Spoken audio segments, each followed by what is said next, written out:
बिहार में मधुबनी के दौरे पर प्रधानमंत्री नरेंद्र मोदी पंचायती राज दिवस के अवसर पर कार्यक्रम में हुए शामिल। सीएम नीतीश कुमार समेत कई नेता कार्यक्रम में मौजूद। प्रधानमंत्री मोदी बिहार को विकास परियोजनाओं की उन्होंने सौगात दी। करीब 13,500 करोड़ की विकास परियोजनाओं का उद्घाटन और शिलान्यास किया। प्रधानमंत्री मोदी बिहार को कई रेल सेवाओं का उन्होंने तोहफा दिया। सहरसा और मुंबई के बीच अमृत भारत एक्सप्रेस को हरी झंडी दिखाई। बिहार में आवास योजना के लाभार्थियों को पीएम मोदी ने दी सौगात। करीब 1.5 लाख लोगों को दी घरों की चाबियां। लाभार्थियों के चेहरे पर दिखी खुशी। देश भर में पीएम आवास योजना के 10 लाख लाभार्थियों को किस्तें की जारी। स्पेशल कैटेगरी के राष्ट्रीय पंचायत पुरस्कार किए प्रदान।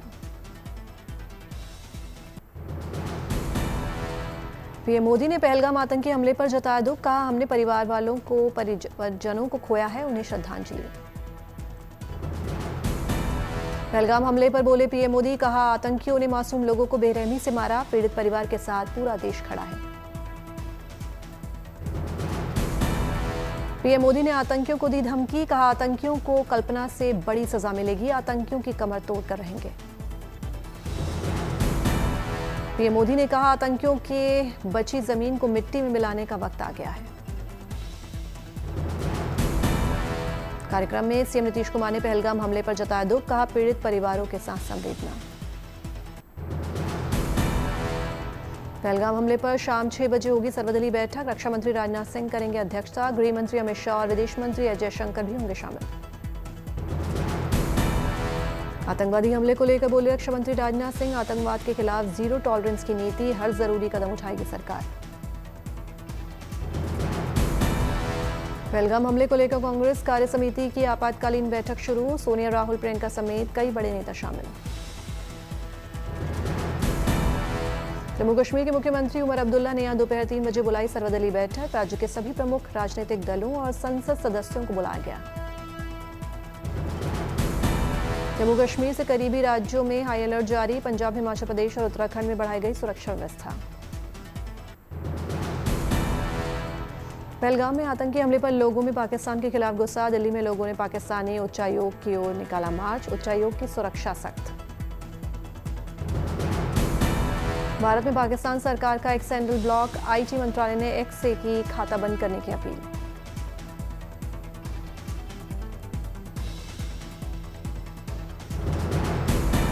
पहलगाम आतंकी हमले के बाद कश्मीर से वापस लौट रहे पर्यटक। मुंबई लौटे पर्यटकों ने बताए अपने अनुभव।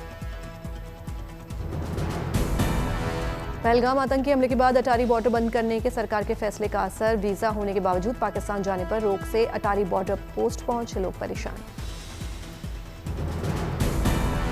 विनय नरवाल के घर पहुंचे केंद्रीय मंत्री मनोहर लाल खट्टर। परिजनों से की मुलाकात। विनय को दी श्रद्धांजलि।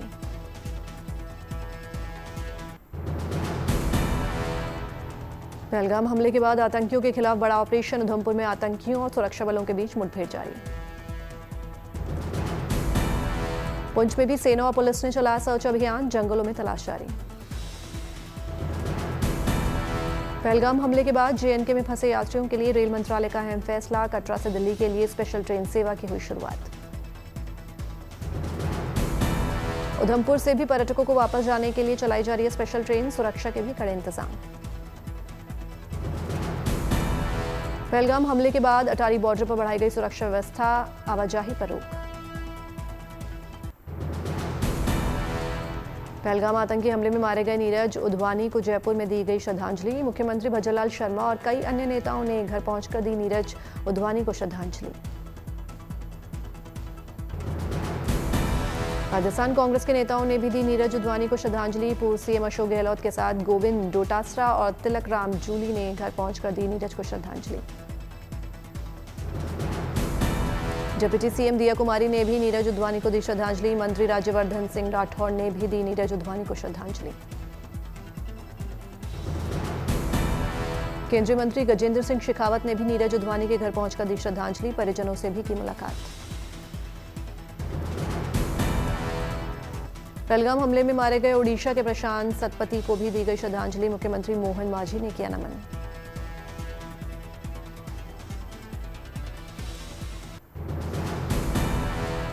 कानपुर में शुभम द्विवेदी को दी गई श्रद्धांजलि। सीएम योगी आदित्यनाथ ने कई मंत्रियों के साथ घर पहुंचकर दी श्रद्धांजलि। घर वालों ने बताई आप बीती। सीएम योगी ने कहा, अंतिम सांस ले रहे आतंकवाद को करेंगे नेस्तनाबूद, हो चुकी है आतंकियों के खात्मे की शुरुआत। शोक के सागर में डूबा पहलगाम हमले के मारे गए पुणे के संतोष जगदाले का परिवार, अंतिम दर्शन के लिए रखा गया पार्थिव शरीर। पहलगाम हमले में मारे गए पुणे के संतोष जगदाले को दी गई श्रद्धांजलि, वरिष्ठ नेता शरद पवार ने घर पहुंचकर दी श्रद्धांजलि।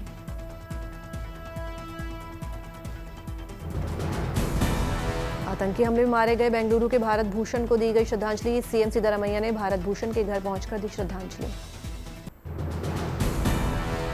भावनगर में हमले में मारे गए पिता पुत्र को सीएम भूपेंद्र पटेल ने दी श्रद्धांजलि, परिवार वालों से की मुलाकात। मुरादाबाद में पहलगाम आतंकी हमले को लेकर छात्रों ने आतंकवाद के खिलाफ बनाई पेंटिंग, आतंकवाद के खिलाफ कला से प्रतिरोध।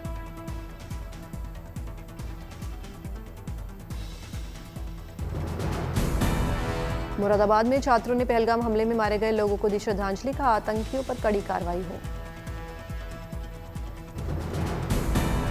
पहलगाम हमले पर बोले भूपेश बघेल, कहा पर्यटकों के लिए कोई सुरक्षा व्यवस्था नहीं की गई, सुरक्षा के सारे दावे खोखले हैं, आतंकी हमला जारी है। छतरपुर में बाबा बागेश्वर का फूटा गुस्सा, कहा ईंट का जवाब पत्थर से देने का समय।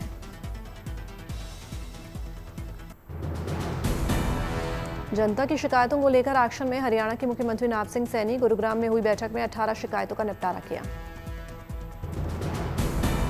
मुख्यमंत्री नायब सिंह सैनी ने शिकायतों का समाधान नहीं करने वाले अफसरों पर कार्रवाई के निर्देश दिए, कहा लोकतांत्रिक व्यवस्था में जनता के अधिकारों की सुरक्षा करना सरकार का दायित्व। हरियाणा सरकार ने गुरुग्राम के लिए 3000 करोड़ का बजट किया मंजूर, प्रदूषण से मुक्त बनाने के लिए 400 नई इलेक्ट्रॉनिक बसें भी खरीदेगी सरकार। उत्तर प्रदेश के मुजफ्फरनगर में देश के सबसे बड़ी गौशाला का उद्घाटन किया गया, 5000 निराश्रित गायों के लिए किए गए विशेष इंतजाम। उत्तर प्रदेश में बिजली की दरों में 1.024% की बढ़ोतरी 1.24% की बढ़ोतरी की गई, यूपी पावर कॉर्पोरेशन लिमिटेड ने 5 साल बाद बढ़ाई बिजली दर।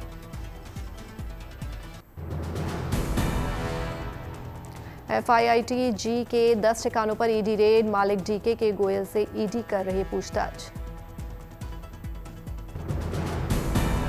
दिल्ली, गुरुग्राम, नोएडा में चल रही ईडी की तलाशी, करीबों पर ईडी की नजर। फिजी के सेंटर बंद होने से 12,000 बच्चों का भविष्य हुआ खराब, परिजनों ने किया प्रदर्शन। यूपी ATS के हत्थे चढ़ा खालिस्तान कमांडो फोर्स का आतंकवादी मंगत सिंह, 25,000 के इनाम की गाजियाबाद से किया गिरफ्तार। 30 सालों से मंगत सिंह चल रहा था फरार, फिलहाल पूछताछ जारी। उत्तराखंड में चारधाम यात्रा की तैयारी को लेकर मॉक ड्रिल का आयोजन, आपातकालीन परिस्थितियों से निपटने के इंतजामों को परखा गया। राष्ट्रीय आपदा प्रबंधन प्राधिकरण की ओर से उत्तराखंड के 7 जिलों में की गई मॉक ड्रिल, उत्तरकाशी, चमोली, रुद्रप्रयाग, देहरादून, पौड़ी, टिहरी, हरिद्वार में आयोजन। चारधाम यात्रा को सुगम और सुरक्षित बनाने के लिए की गई है तैयारी, यात्रियों के लिए ठहरने और स्वास्थ्य सुविधाओं का भी किया गया है विस्तार। 30 अप्रैल से चारधाम यात्रा की शुरुआत होने जा रही है, अब तक 19 लाख से ज्यादा तीर्थयात्रियों ने रजिस्ट्रेशन करवाया। 2 मई को केदारनाथ धाम के कपाट खुलेंगे, विधि विधान के साथ बद्रीनाथ धाम के कपाट भक्तों के लिए खुलेंगे।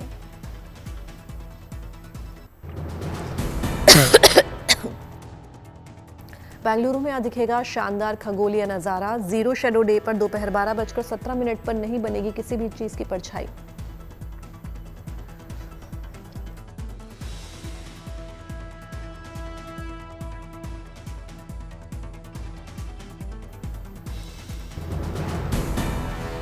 चीन की सियाओ बनी बिजनौर के मोरना गांव की बहू, पंचवटी मंडप में हिंदू रीति रिवाज से रचाई शादी।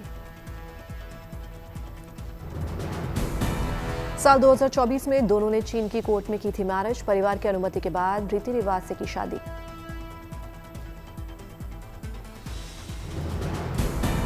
गोरखपुर की अदिति चापड़िया ने यूपीएससी सिविल सेवा परीक्षा में हासिल किया 57वां स्थान, परिवार में खुशी का माहौल। नवादा के लाल ने किया कमाल, दृष्टिबाधित होने के बावजूद यूपीएससी परीक्षा में 182 रैंक की हासिल।